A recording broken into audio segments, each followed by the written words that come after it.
In the small town of Willowbrook, there was a man everyone knew, Arthur Cole, the old repairman who could fix almost anything. Watches that stopped ticking, radios that lost their sound, toys missing their music. His shop, Cole's Repairs, sat at the corner of Maple Street, a tiny place filled with the scent of oil, wood, and time itself. People came to him from miles away, not just because he was good at what he did, but because of how he did it. He listened. He smiled. He'd say, "Everything broken can be fixed if you handle it with care."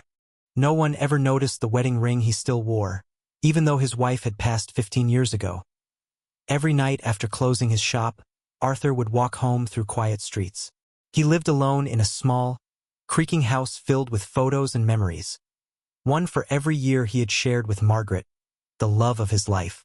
There was one photo he couldn't look at without breaking.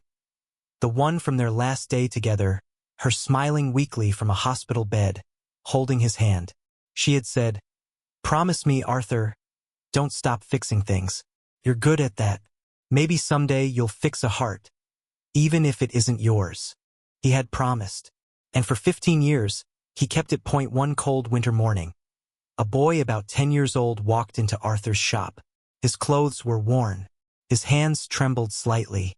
"Sir," he said softly, "can you fix this?" He held out an old pocket watch, cracked glass, rusted chain. Arthur examined it carefully. "Where'd you get it?" "It was my dad's," the boy said. He doesn't talk to me anymore, but this was his favorite thing. I thought if I fix it, maybe—" His voice trailed off. Arthur smiled gently. "Maybe he'll remember what really matters, huh?" The boy nodded. Arthur leaned forward. "Come back tomorrow, son. I'll see what I can do." That night, Arthur worked on the watch by lamplight. He took it apart piece by piece, cleaning every gear every spring, like performing surgery on time itself. When he reached the backplate, he saw something carved inside. "To my son, Ethan. Time will pass, but my love won't." Arthur froze. Something about those words, they felt painfully familiar. He remembered the day he lost his own son. Not to death, but to anger. 15 years ago. The same year Margaret died. Their son, Michael, had blamed Arthur for not being there enough, for working late, for missing her last moments. "You fix everything for everyone else," Michael had shouted. "But you couldn't fix her." He'd stormed out of the house, leaving Arthur with silence and guilt that never faded. They hadn't spoken since. The next morning, the boy returned, bright-eyed, hopeful. Arthur handed him the watch. "Good as new." The boy's eyes lit up. "How much do I owe you?" Arthur smiled. "Just promise to take care of it, and take care of your dad." The boy nodded. "I will." He turned to leave, then stopped. "Oh, my name's Ethan Cole. My dad's name is Michael." Arthur's hands went cold.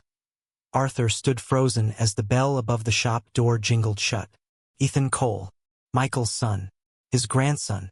He sank into his chair, trembling. For years, he had imagined this moment. Seeing Michael again, saying sorry, but now fate had brought him someone else first. He spent that night staring at the repaired watch, whispering to himself, "You did fix a heart, Margaret. Just not the one I expected."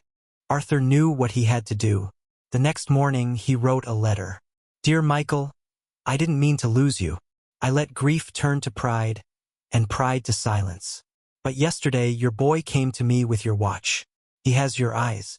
He has her kindness. And he reminded me of something I forgot. Time doesn't heal by itself. Someone has to start the repair.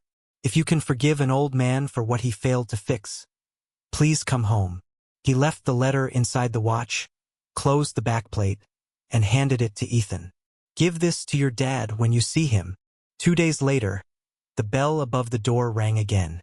Arthur looked up and there stood Michael, older now, tired, eyes red from tears. In his hand, the watch.